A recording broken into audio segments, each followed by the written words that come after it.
when the schools look at your application, they're looking both at your test score and your GPA. And in the last, 5 years that I've been in this role, I have seen the average score on all these tests go down. And I have seen the GPA stay flat at, high scores, right? So there's this seemingly disconnect between what the students are getting in their classes and what they're getting on the standard exam. And as much as I would love to say, well, standardized exams are the problem, I don't think so.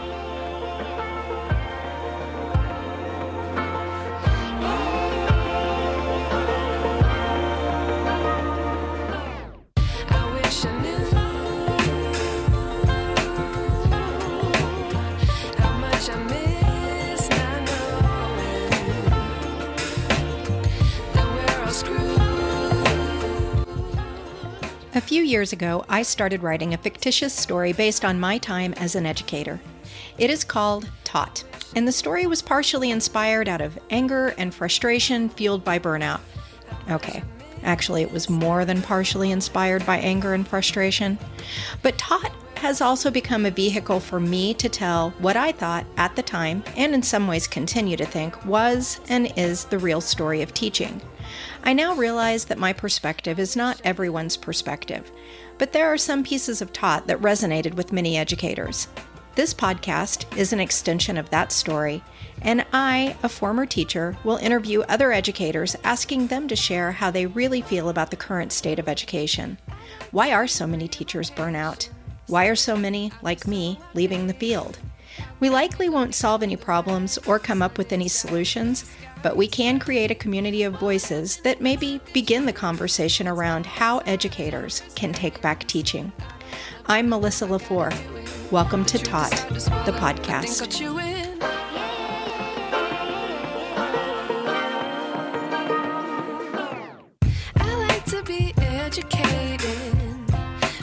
Hey everybody. My guest this week is Dr. Joseph Lichter, and I enjoyed Dr. Lichter so much. We had a great conversation. It was one of my favorite interviews that I've done to date. So, of course, it was long. You're getting ready to hear part one of a two-part episode. And I just want to make sure that you understand you're hearing the first half now, and make sure that you tune in next week for the second half. I hope you enjoy Dr. Lichter as much as I did. Hey, everybody. It's Melissa, and I have a statistic to share with you before we start today. According to Campus Safety, an online magazine, author Amy Rock writes in an article titled College Faculty Burnout, the Statistics and Solutions, that more than 50% of college faculty and staff have considered quitting due to burnout, increased workload, and stress. That was published February 16th, 2024. And I am lucky enough today to have a university professor with me to give his perspective. Let me introduce you to Dr. Joseph Lichter. He is the director of the Office of Pre-Health Advising and also an associate teaching professor in the chemistry and biochemistry department at Florida International University. He is driven by a desire to help cultivate within young people their strengths, passion, and career goals. He has a chemistry PhD with a background in protein chemistry, antiviral medicines, and chemical education. His focus is helping to prepare and support the next generation of doctors, dentists, physician's assistants, and other health professionals through education and advising. If that wasn't enough to keep anyone busy, Dr. Lichter is also a psychedelic educator, teaching 3 courses on psychedelics and advising the university psychedelic student group. Additionally, he is a part-time endurance sports coach and ultra marathon runner himself because, well, one doesn't want to be bored, right? I feel fitter just having read your bio. Professor Lichter, thank you so much for coming on the podcast. Thank you so much, Melissa, for having me. So how long have you been teaching, and what made you want to become an educator? Well, first of all, anytime someone reads my bio, I usually realize maybe I am doing too much. Maybe that's part of the problem.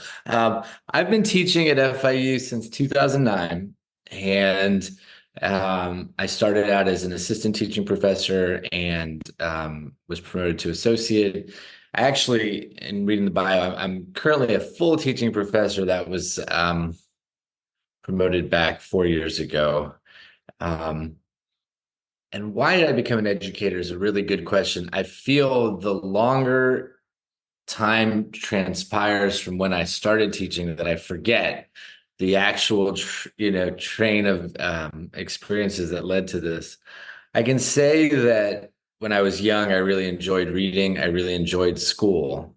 I had relationships with teachers that I felt were impacting, and at a young age, I was involved in a youth organization that was related to my religion, and I used to promote. I used to be part of the educational programming, even at a young age, like 14, 15.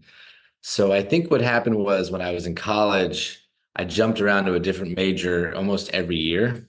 I started as political science, then I was a history major. Then I was environmental science. Then I was environmental chemistry.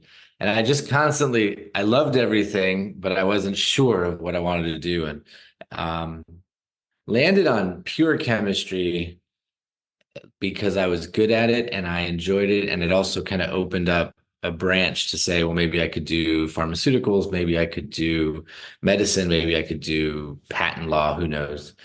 And then I went to graduate school for chemistry, and it was really there, probably around 2003, 2004, that I saw as a graduate student, they have you teach, generally in the natural sciences, they have you teach laboratory sections of courses. And I really found strength in that. It was a reminder that I really enjoyed teaching. And the laboratory work was fun, but it wasn't necessarily as fulfilling. So I think it was really recognizing my strengths in the sciences and then recognizing my passion for teaching that eventually led me to stay on that path of teaching. So, It's always interesting to me to hear because most educators have a bit of a winding road. I've interviewed a couple of people that were like, nope, I knew I wanted to be a teacher, and that is the trajectory that I went on.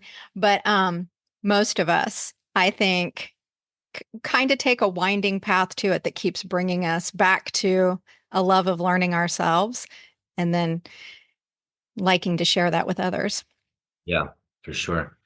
So, as you know, this podcast is about all things relating to educator burnout.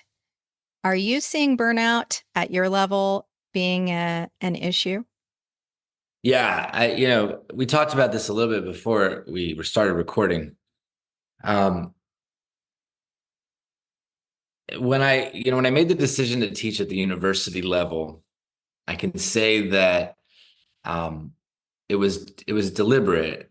I had hoped that it would be an audience that, um, and I should backtrack and say that even as a graduate student, I taught at a Sunday school. I taught seventh graders, which was interesting. And then I also taught as part of a National Science Foundation fellowship high school, and that was in Alpharetta. I taught really the gamut of sciences. I taught they had an IB program that was doing organic chemistry, which was the top students, and then I taught like physical sciences, which the kids sat in the classroom with their sunglasses on, their backpacks on, and they really didn't want to be there. But I think when I chose, because as I was doing my PhD, it was apparent that this really allowed me to go into educating at the college level, the university level, that it was a hope that at this point in people's lives, they know what they want to do and they're committed to being there. I don't have to fill out hall passes and deal with pep rallies and parents. It was going to be, in my eyes, the perfect job. Yeah. People that wanted to really further their education. And in the 15 years that I've been teaching, I have seen burnout not just in my own case, but with my colleagues, there's definitely a bit of this quiet quitting that you hear about, which is this, this concept where you're not really actually quitting. You're not giving up your job. You're not giving up your salary, but you are giving up the passion of what you do. And I see that in faculty who maybe the research isn't going so well and they're just forced to teach and they just, recycle the syllabus every semester and uh, they're just not driven by the job. And there's probably, a lot of reasons for it. There's always, well, there's workload and there's life load to begin with. But I do think there's also a changing student, and that's been really difficult for faculty to understand. Um, I've been sharing a lot that the recent book that came out by Jonathan Haidt called The Anxious Generation Yep. really, really talks about growing anxiety in young people, growing uh, coddling of young people, changing universities from being places that are engaged in critical thinking and argumentation to making them safe spaces. We don't want to really, we don't want to anger, we don't want to anger anybody. We want to make everybody happy. And that's really, I think it's impacting faculty to a place where we have left thinking our jobs are about changing young people and engaging young people and more of just being a part of their it's like a stepping stone to their next place to go, and we don't want to upset them. So I think there's some faculty that just feel the easy way is to give everybody A's, to not ruffle any feathers, and part of that has to do with hearing stories of faculty that get in trouble. um, so I think there's a level of students are changing. And for those of your listeners that have not read Haidt's book, he kind of talks about the phone generation creating a different type of student, a student that doesn't know how to communicate as well, has not interacted with people as much as interacted on the phone, and as a result comes to the classroom probably unprepared to engage with 50, 60 kids in the class. So the short answer is that I think as the young person's lifestyle has changed, faculty have struggled to know how to work with them. And so there is this tendency to just do what you've been doing and not do anything different. Right. Um, and that can lead to burnout. That can, if you're not feeling challenged by what you're doing, it's probably why, in my bio you said, he part-time endurance runner. I am definitely driven by challenging myself physically, but also intellectually. And so I'm trying to not be burnt out in my job.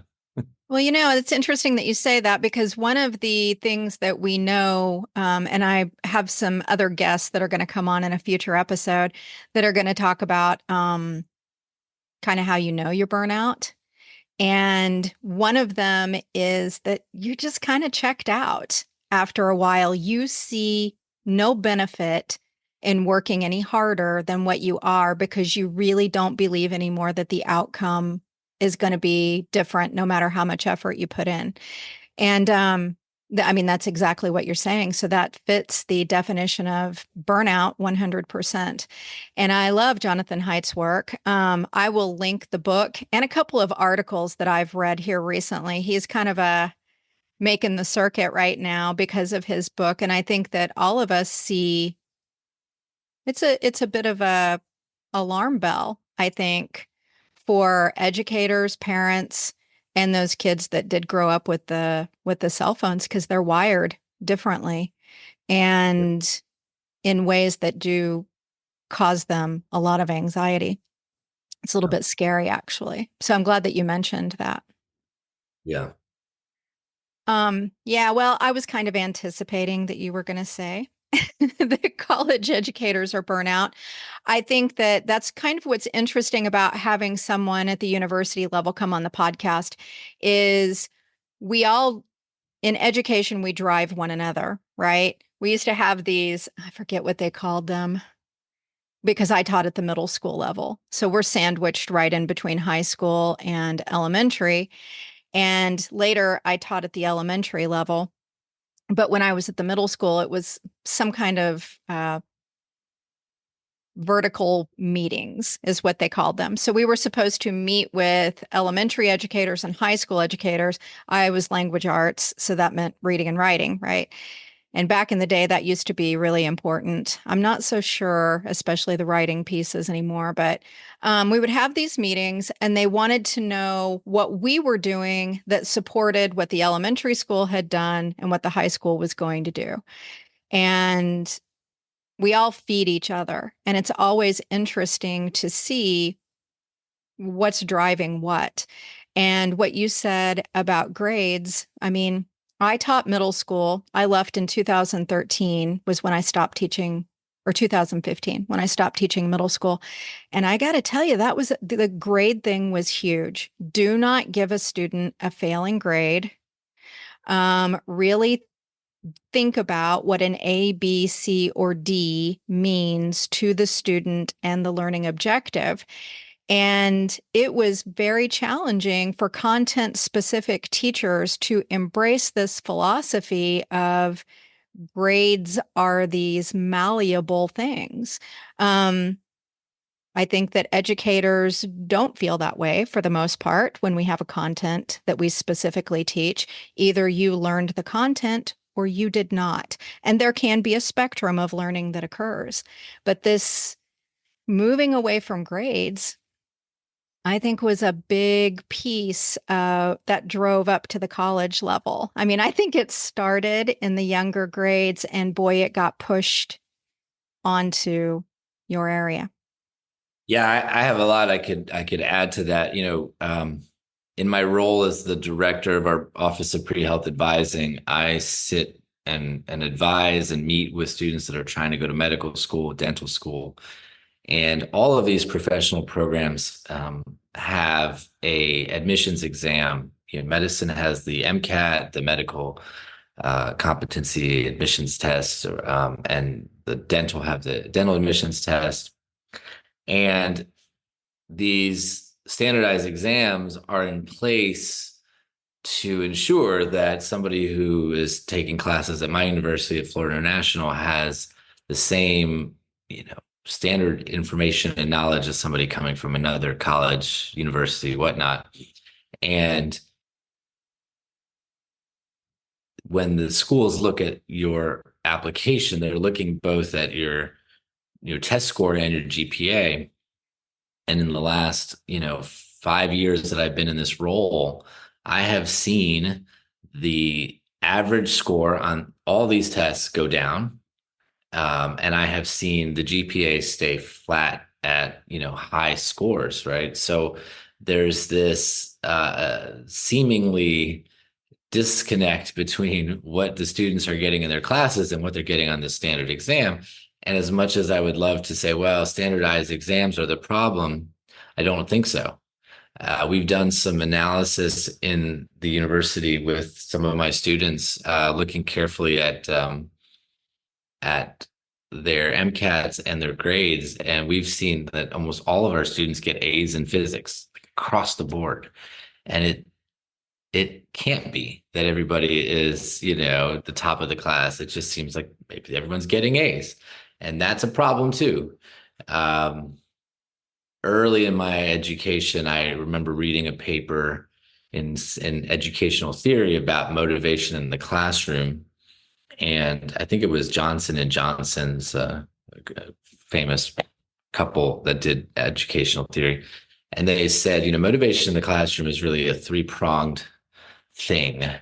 You have to have material that's interesting, so it has to be when the student comes to class, it's got to be something they're going to be awake for, and the authority in the room actually has to be the student, because if the student just comes and they listen to you talk about something cool, they'll check out. But if they're digging into the work and they're synthesizing stuff and presenting and thinking on it, they're going to be involved.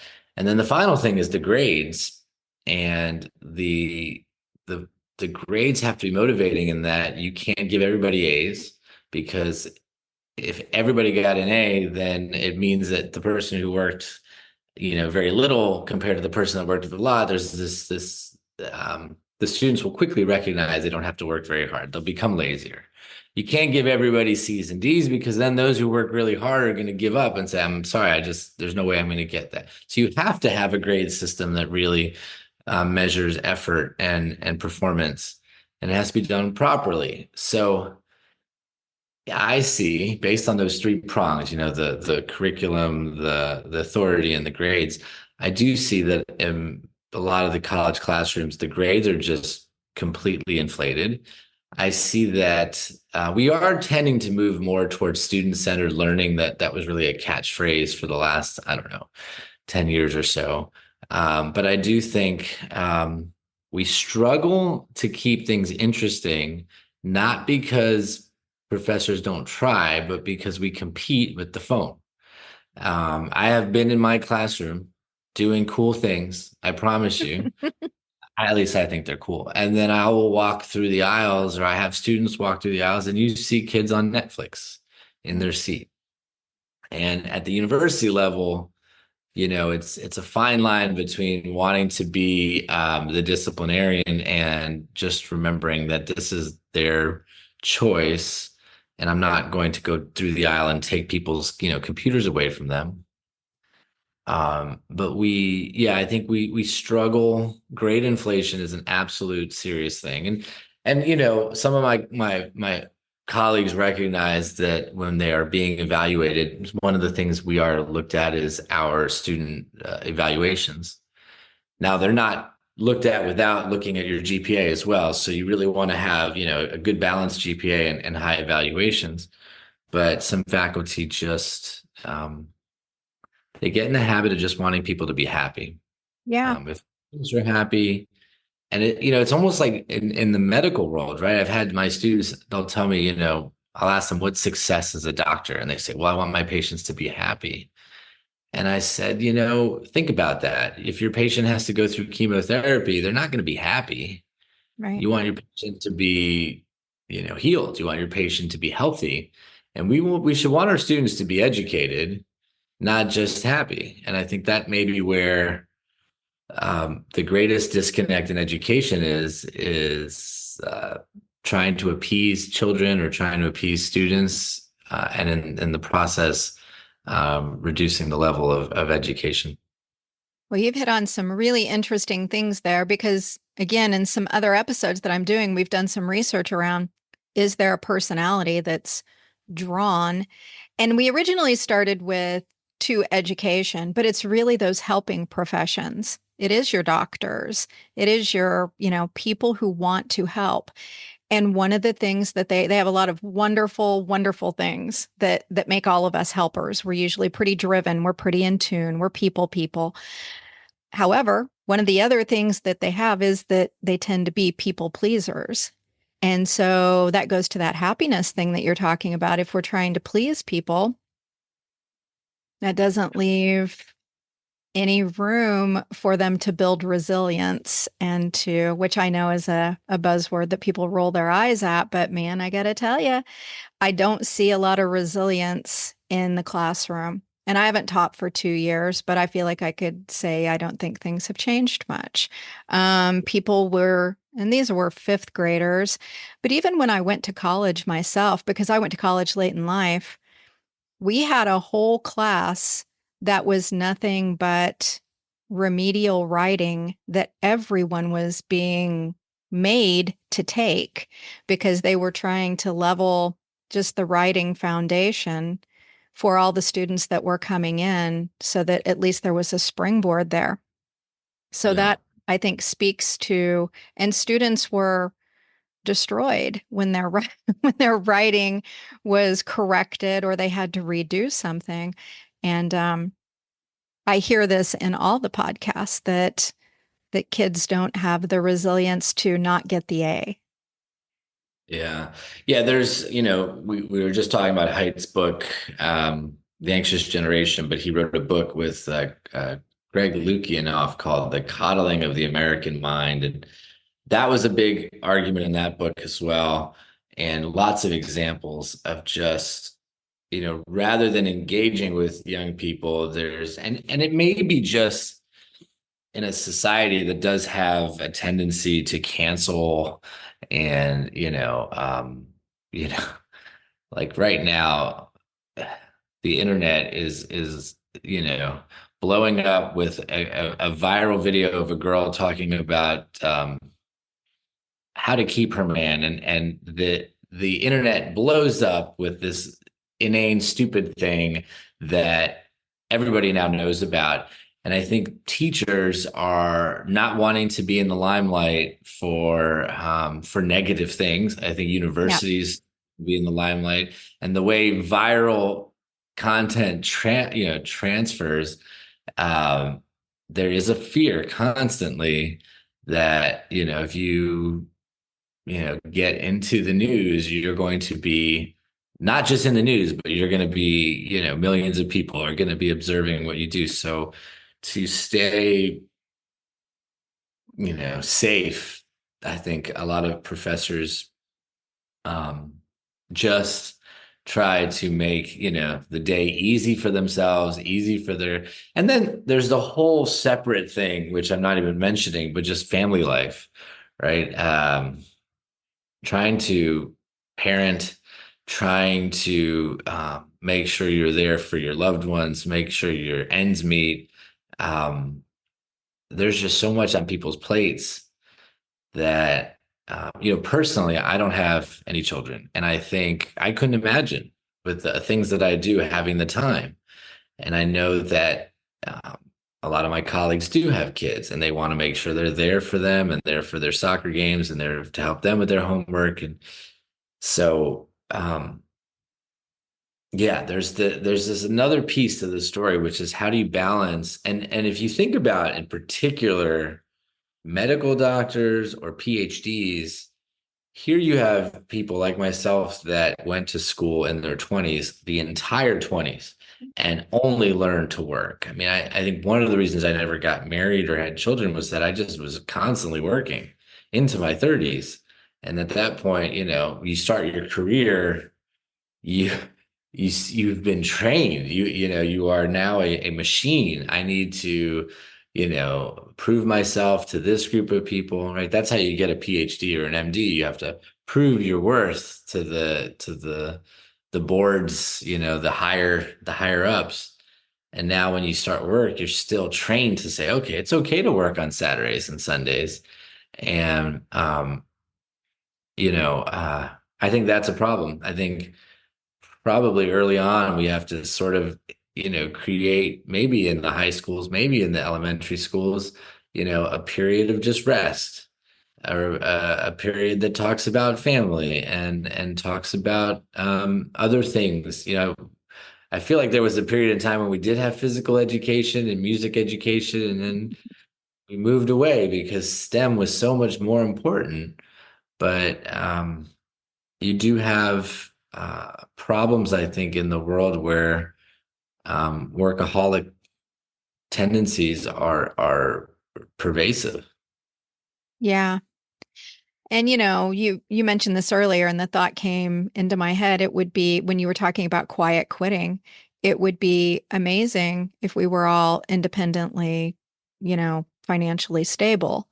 But most of us have to do something. And I can see why the quiet quitting becomes the something that you do just to try to have some balance amongst all those things that you just mentioned. Yeah. And here's something funny. I probably shouldn't say this on a public podcast, but so in Florida, um, I think people have recognized that there's quiet quitting in universities. And this is why there was an effort to create this post tenure review. So, Governor DeSantis, who's not generally loved by the left-leaning academic world. But to be fair, he had an idea that maybe is in line with some of the things we're talking about today, that he wanted to ensure that people don't quiet quit. And so he implemented what's called post-tenure review, which means that after you get tenure, you still can be reviewed to see what your productivity is. I'm not so sure I'm against it, right? But in meetings in my university, there are so many tenured faculty that have been trying to um, find ways around this post-tenure review, and it starts with the the university developing its own policies that they're going to then share with the state and say, this is what we're going to do to review. And they're creating these bars that are set really low so that their post tenure review will not potentially cause somebody to be fired after they receive tenure. And it's a very interesting discussion because I see both sides very clearly. You have the faculty member who's worked for 20 years and maybe their research is not so productive, that they don't want to lose their job and they're going to try to continue to be a good teacher and do their research, but they don't want to be, they chose this path because they wanted that security. That was one of the main draws for a lot of people to go into academia. But then you have the state saying, we don't want people being paid that aren't working their best. And it's a very interesting argument because when I sit and I listen to some of my colleagues try to set the bar low for the post tenure review so they don't get fired, I say to myself, shouldn't these folks just be thinking about how they can be a better educator and not worry so much about setting a low bar, but actually set a high bar and reach for that? But it's maybe a deep question of, how hard do we have to work our whole lives? Can we work hard for 20 years and then kind of work a little less hard and be okay? Um, but that transfers into, if you're going to be a professor and you're going to work with young people and you decide you want to have your low working period now, are you giving your students the best effort? So it's an interesting thing. I think that the state recognized the quiet quitting problem in the education system. I've seen it. Um, I don't want to see my colleagues, scared for their jobs into their 50s and 60s and 70s. But I also get the fact that, hey, we need to constantly be thinking about how to be the best at our jobs, um, at a level that's not necessarily going to impede on your ability to also be the best husband or wife or father. Yeah, and that's exactly what I was going to say. I think you did a good job of presenting both sides of that. And obviously, I don't know that world. I've never worked at the higher level. But I will say the first thought that comes to my mind too is, how do we maybe change what is considered good work in the field? Because I can tell you right now, I have never worked as hard in my life as I did when I was a teacher. But I do not think that a lot of the work I did was good work, because I had demands that were ridiculous, that had nothing to do with why I started teaching to begin with, or good teaching and education practices around student outcomes. And I would say I work just as hard at this podcast, but I'm not burnout. I spend Yeah. just as much time doing it and learning and doing those things. And I do feel like someone might think my outcome's not that great, but I feel like it's good work.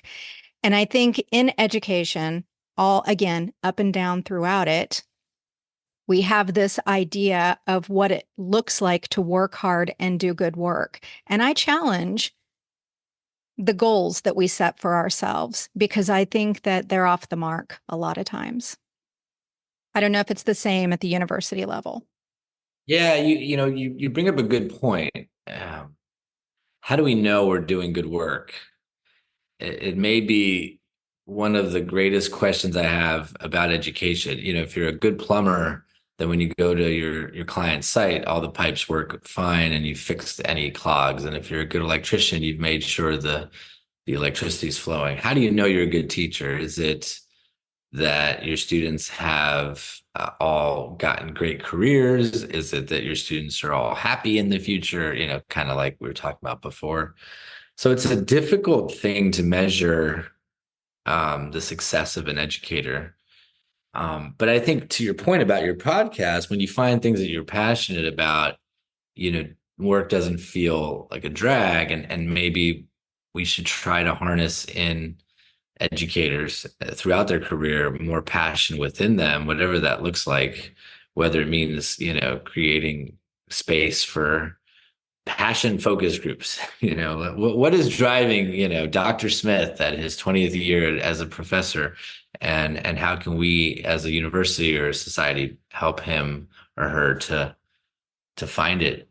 Well, um, and not to take a stance on the issue that you mentioned, but the Governor DeSantos's of the world telling us how to do what we're passionate about, I think really puts a drag on being able to do that. I mean, being able to teach to our passions sometimes, and not obviously not just him, but any of our policymakers in education have a tendency to try to control how we're doing it. And yeah. So it's funny you should say that, because I get into a lot of discussions. I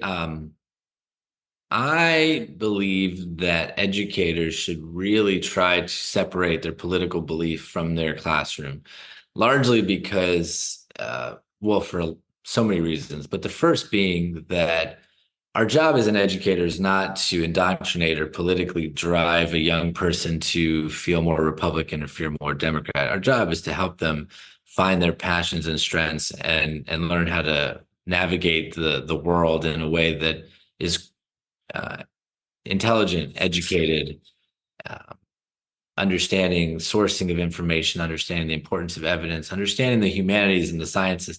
It does not require us to have them pick a president or pick a side. DeSantis gets a lot of flack, and it's interesting because there are things I agree with him and there's things I disagree with him. And in particular, you just mentioned the idea of sort of meddling with academia.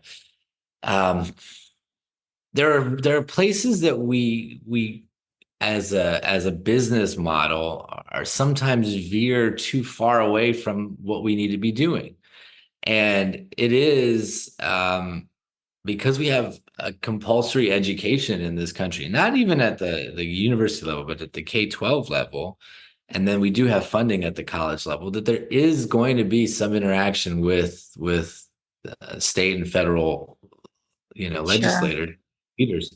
So you have to kind of appreciate that, but also try to think about that as an educator. And maybe that's also one of the reasons why I don't think we should be politically driven in the way we teach, is that if we get a different party in charge, if I'm a left-leaning professor and we have a right-leaning government, am I going to be spending my time worrying about that and then getting away from the thing that I should be doing, which is education?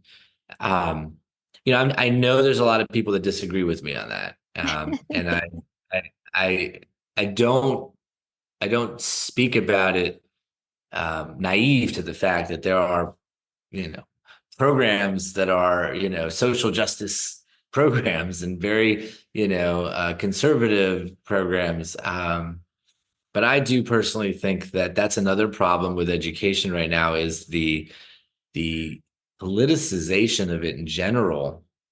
And maybe it's because I teach chemistry and medicine, but since I started teaching about psychedelics,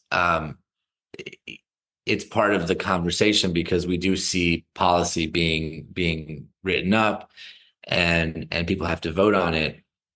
And that's a whole, I could go on for hours about psychedelics. So maybe I'll stop there. Well, you don't have to, because that's why we have the disclaimer, which is all opinion, not all opinion. You know what you're talking about, but I have a tendency to insert my opinion a lot here. And I think that you're right. I think to be honest, taking it a step further, I think that when we let that line get really blurry, we allow politicians to kind of use education, as a tool for them, which is never the way that it should be. And sadly, I think we find ourselves there a lot. So I think you made some really good points there. And I'll give a very clear example.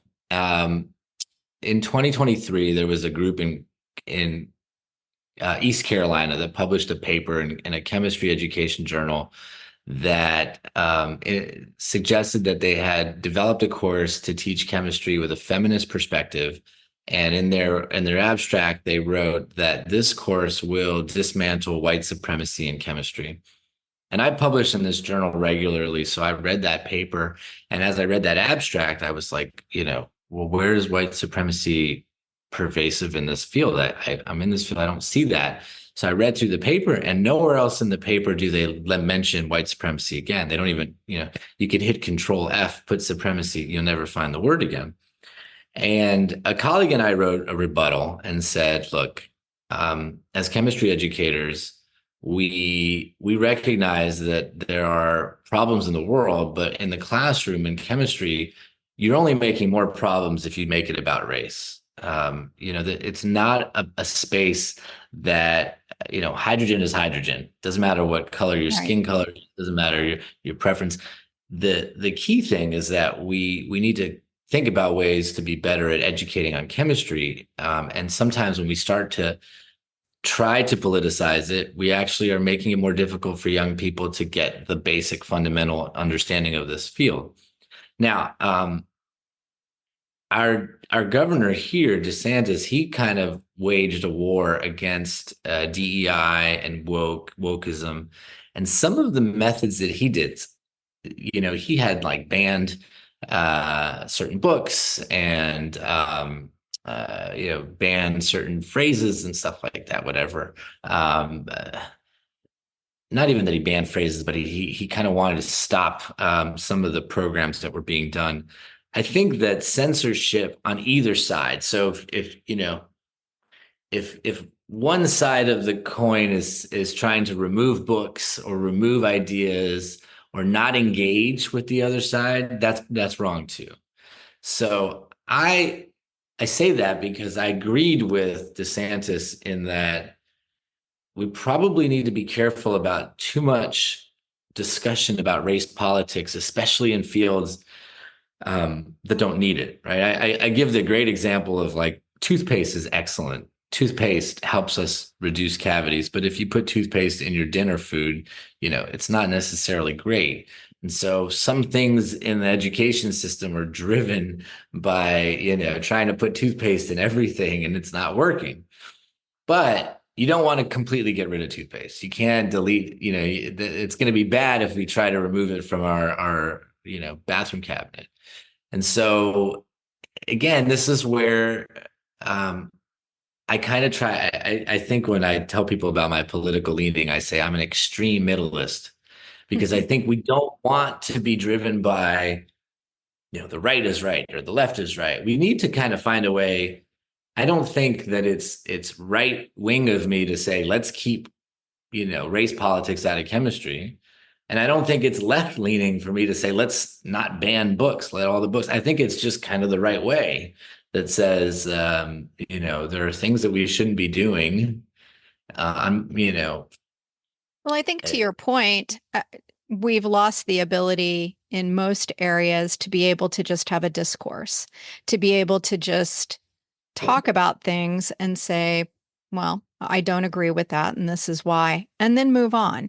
Or I do agree with this, and this is why, and then move on. Everything is turned into a polarizing event where someone has to be right. And and that I think is where we get in trouble. yeah, and I think that the biggest thing is that young people are believing that's the way. Yeah. See it with my students that they're visualizing the world as it's white versus black, it's indigenous versus advanced societies, it's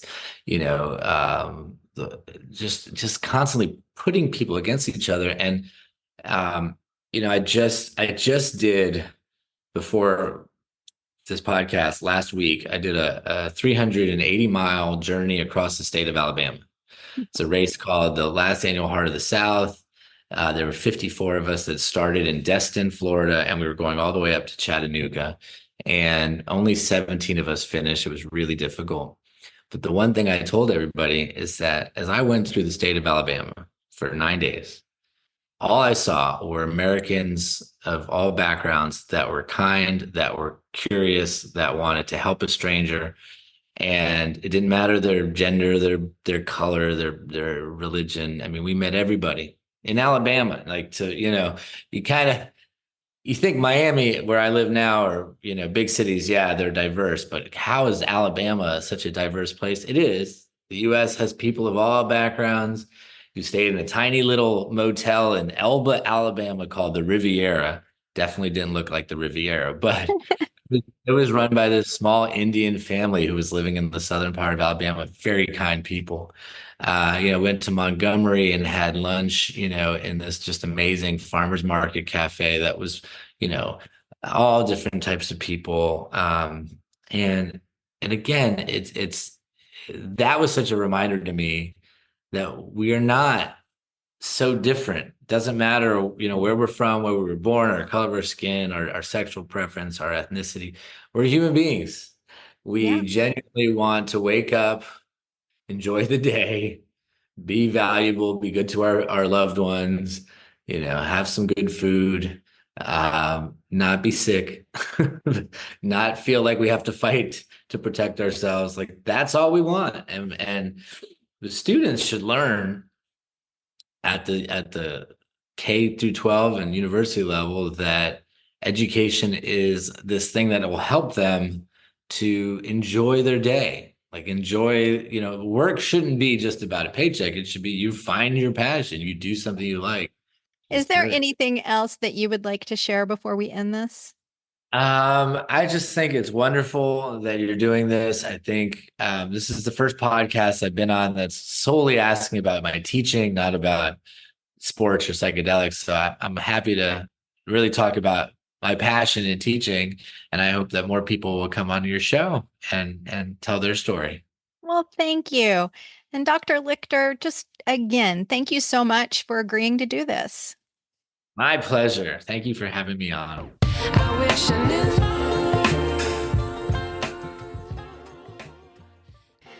Today's episode was produced and edited by me. The theme music is by Otis McDonald featuring Joni Inez. If you know someone who might enjoy these conversations, please share the podcast episodes as much and as often as you can. It's as simple as copying the link you use to access today's episode and sending it in a message or sharing it on social media. I'm a small independent operation, and your shares broaden our audience. Perhaps you or someone you know will be inspired to talk about teacher burnout. If you would like to get your voice on my podcast, contact me via the link on my webpage, taught.buzzsprout.com. Coach, speaker, and author Rashid Ogunlaro said, "It may take many voices for people to hear the same message." Join me in being one of the many voices rising up to get the message out around educator burnout. This is Melissa LaFleur. Thank you for listening to Taught, the podcast.